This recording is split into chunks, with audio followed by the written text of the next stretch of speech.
Today, you get a festive version of DNA replication. How does it work?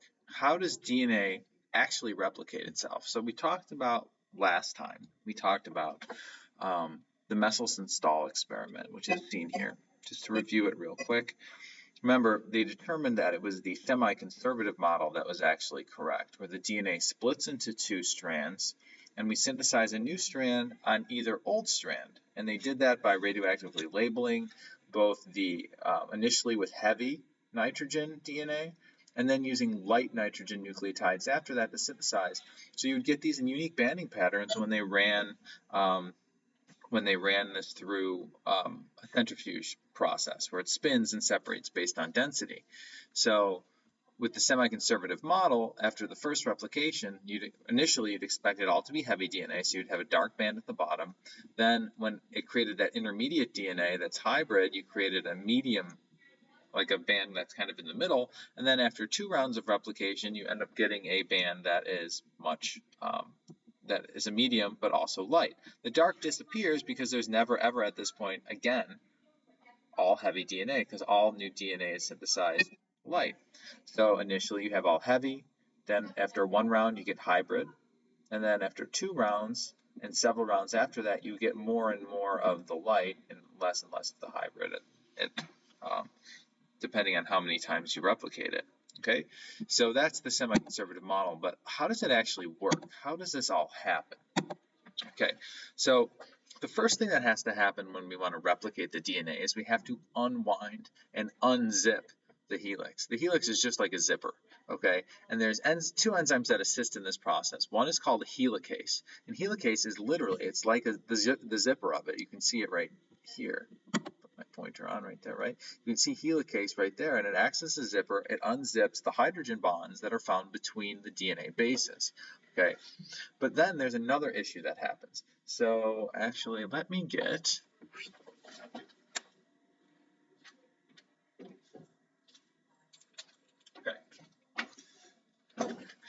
So you can see this strand here, and I have 2 strands wrapped around themselves like the helix would be. Okay, what happens as it unzips? So I'm going to hold this in my mouth and talk while I'm doing it. As it unzips from the bottom, you can see it gets tighter and tighter and tighter at the top. So if it allows the unzipping, you're going to get this ring strain that occurs at the top, and it's eventually not going to work. What topoisomerase does, or gyrase, they're synonyms of each other, it's the same enzyme, it'll actually put little strand breaks in and then unwind it and then put it back together again, as you can kind of see here. So it nicks the DNA, it then moves it to limit the strand, limit the strain as it continues to unwind. Okay, so that's topoisomerase. So helicase unzips them, topoisomerase limits that strain. There's then these special proteins called single-stranded binding proteins, which bind to the outside of each DNA of the bases, essentially. So the bases would be on the inside, but it makes them not want to bind to their base pair to the base on the other side again. So it essentially stops them from being attracted to each other, which is a good thing because we don't want it just to stick back together again before it can synthesize. So these single-stranded binding proteins prevent that. Okay, so the term anneal, if you ever hear anneal, that means sticking together. Okay, so here's topoisomerase, it goes and does those strand breaks, and then helicase, which looks like a piece of pizza in here, which is like the zipper. So we have 3 enzymes, or 3 proteins/enzymes. Single-stranded binding proteins prevent them from sticking back together. Helicase, which unzips, topoisomerase, which limits the strain as it unzips. Okay, so any of you who ever have worn makeup, I never have. Usually you put primer down right before you put down other things. I don't know how makeup works. I paint. You put primer down before you put your regular paint down, okay? Something has to go down first. So a primer is made out of RNA, okay? So this enzyme called primase, or RNA primase, puts a primer down first of RNA, and that is the first thing that has to go down before we actually synthesize the DNA. Okay, and you can see here we have that RNA primer put down, and then after that, which we're going to talk about the enzyme next, is an enzyme called DNA polymerase is going to slide along, as you can see in that image, and it's going to synthesize the DNA. So there's primase coming in, putting a primer down. DNA polymerase needs that primer to bind. If that primer is not there, it's not going to be able to bind. We're not going to be able to synthesize DNA. So obviously a mutation in the gene that codes for primase, not allowing it to do its job, is going to be very serious. You're not going to be able to put that primer down. You're not going to be able to copy your DNA. So remember, I just want you to take a step back too.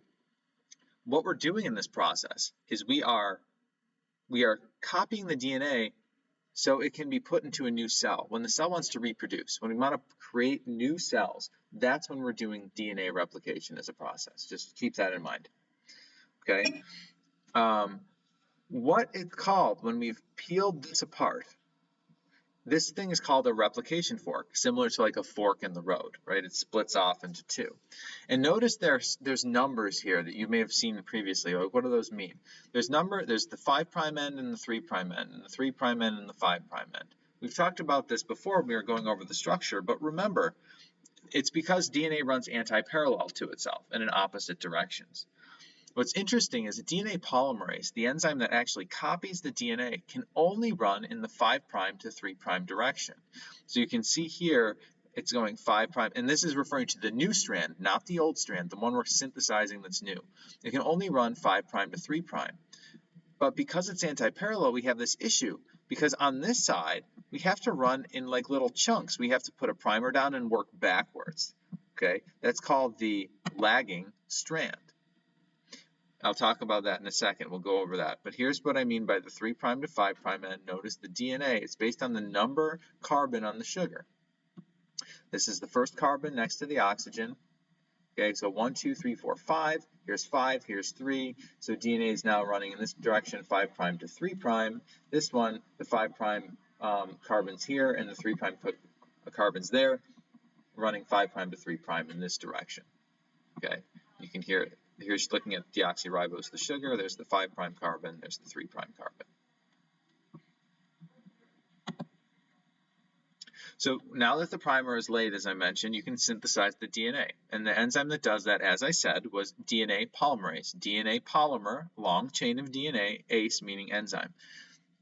There are several different types of DNA polymerase actually, and they do slightly different jobs. You don't really have to know you have to know some of the jobs that they do collectively, but you don't have to identify individual polymerases or anything like that. But most generally, their job is to synthesize DNA. That's what they do. And it always adds nucleotides, as I said, to the 3' end. So if you have a 5' up here, 3' down here of the nucleotide, we always have to add them to that 3' end. So it always synthesizes in the 5' to 3' direction. Here's showing you DNA polymerase going in and adding the bases on the 3' end. And here's showing it happening down here as well. Showing that what's called a phosphodiester bond, which is the bond that forms the covalent bond between the phosphate group and the next sugar. That's what forms the backbone of the DNA, that covalent bond. Remember, that's in contrast with the hydrogen bonds that form down the middle. So here goes primase, putting down the RNA primer. DNA polymerase will attach, synthesize DNA. Now notice, there's a special other type of DNA polymerase that's not exactly the same, so remember they have different jobs. This DNA polymerase will come in after the fact and remove the RNA primer and convert it to DNA. And once that happens, we essentially, now there's a couple other steps, but in terms of the nucleotides being in place for a new strand, all of the new strand's nucleotides are in place at this point. Okay? So remember, we've talked about single-stranded binding proteins prevent when it unzips, prevent it from sticking together. Helicase unzips it. Topoisomerase prevents the ring strain, or the strain as it unzips. Primase puts a primer down. DNA polymerase synthesizes. So those are the enzymes you should understand so far and what they do. Okay. Another cool thing that DNA polymerase has is the ability to proofread. It does make mistakes sometimes when it adds nucleotides. It doesn't always add the right letter that matches the opposite letter on the other side. So it can go back actually and fix those mistakes. It's called 3' to 5' exonuclease activity. Because remember, it synthesizes 5' to 3'. So it's going to go back and fix something. It has to go backwards. So it's, as I said, it's called 5 to 3 prime exo, meaning excise to cut out nuclease activity, cutting out the nucleic acids that are wrong. It's an editing mechanism. And in fact, with all of the proofreading, we're going to talk about when we get into mutations, some other proofreading things that happen, but it only makes like 1 mistake out of 3 billion.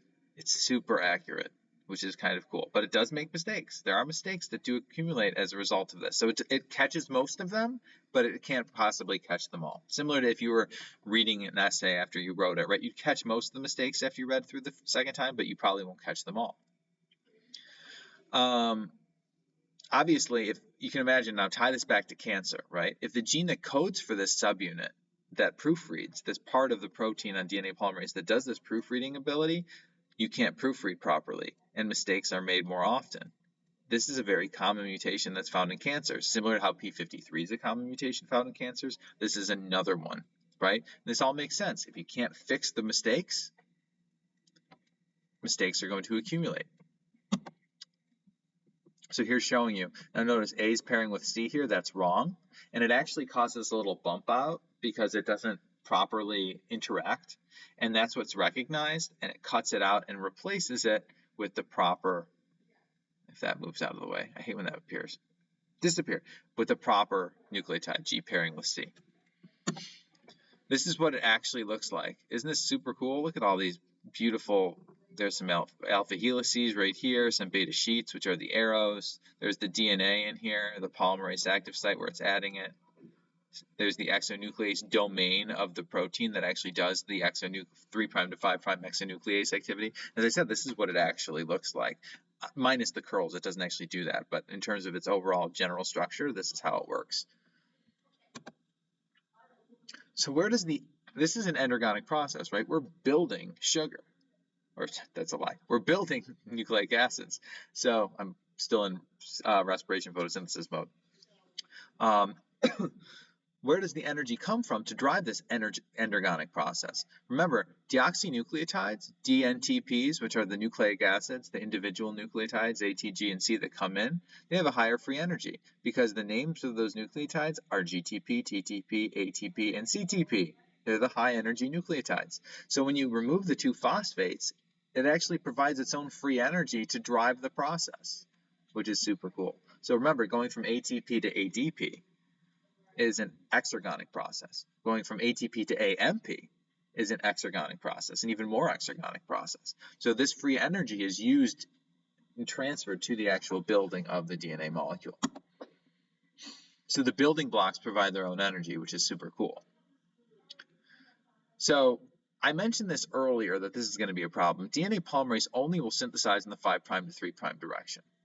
So if DNA is replicated in that manner, right, and it's anti-parallel, and it can only go in one direction, as it unzips slowly over time, we can only synthesize continuously on one side, the one that's currently 3' to 5', so the new one can synthesize anti-parallel on the 5' to 3'. The other one has to go backwards. So the way that our cells have dealt with this is it has one continuous strand that scans the whole, or goes down the whole entire time in the 5' to 3' direction, and the other strand, which is called the lagging strand, synthesizes discontinuously and keeps putting down primers and going backwards. Primer, go backwards. Primer, go backwards. So the leading strand is continuous, the lagging strand is discontinuous, and it looks like this. You can see the 5' to 3' moving in a continuous direction, and then you see the 3' to 5', the 5' to 3' going in this direction discontinuously in little chunks. Those little chunks, or those little fragments, are called Okazaki fragments for the Japanese scientists that discovered them. Okay, so their overall direction, it's going to unzip this way, and then it's going to synthesize in the 5' to 3' discontinuously on the lagging strand and continuously on the leading strand. Okay, so remember, Okazaki fragments are those tiny little fragments that synthesize back, like 5' to 3' backwards, away from where it's being unzipped. Primers are added every so often so DNA polymerase can keep attaching. Okay.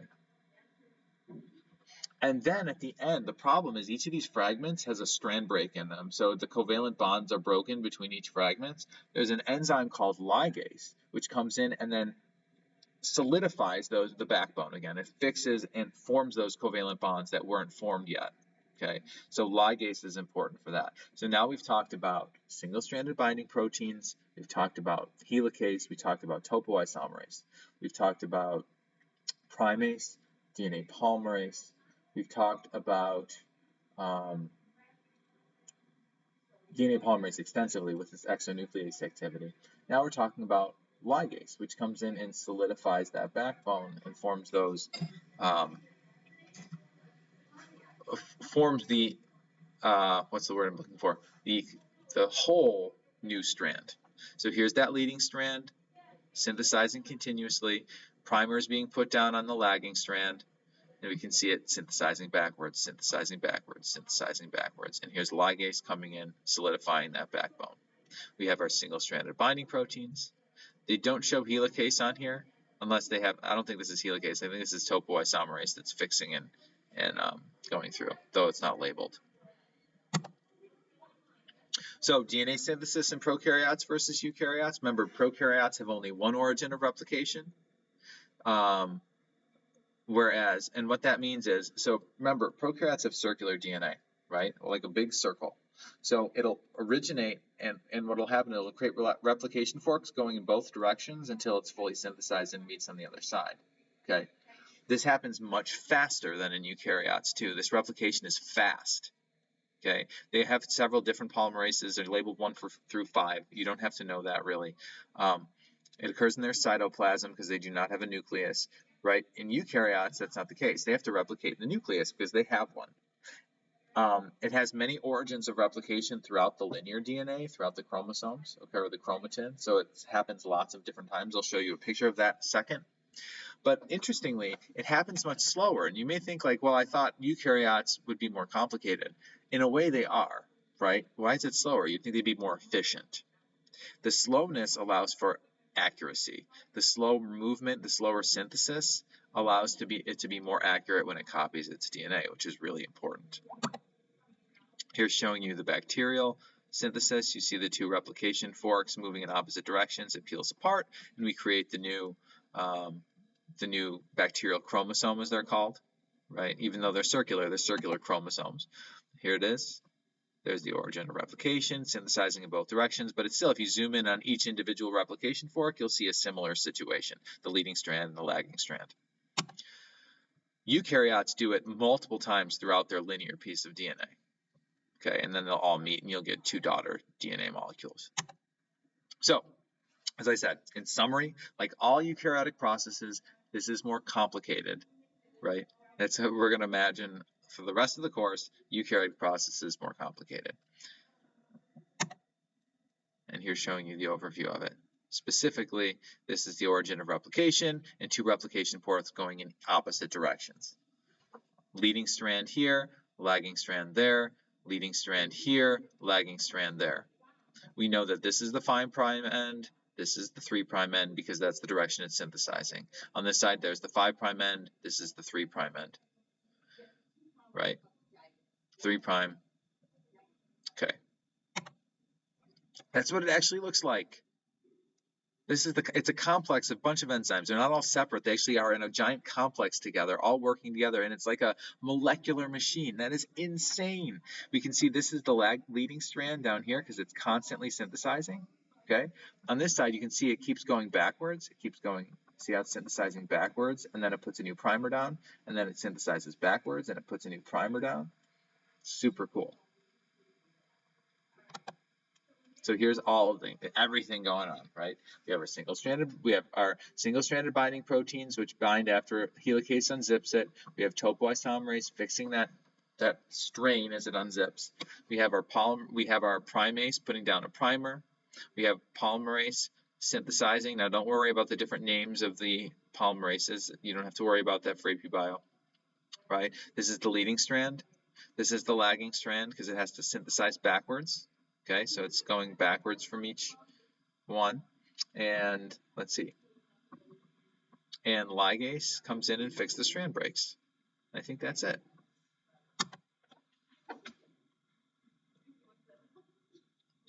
There are other enzymes that are involved in proofreading as well, right? So, for example, aside from just DNA polymerase's proofreading ability, there's something called mismatch repair, there's excision repair, they're separate from that. So even mistakes that are made that are missed can get fixed, which is again why it is so accurate, okay?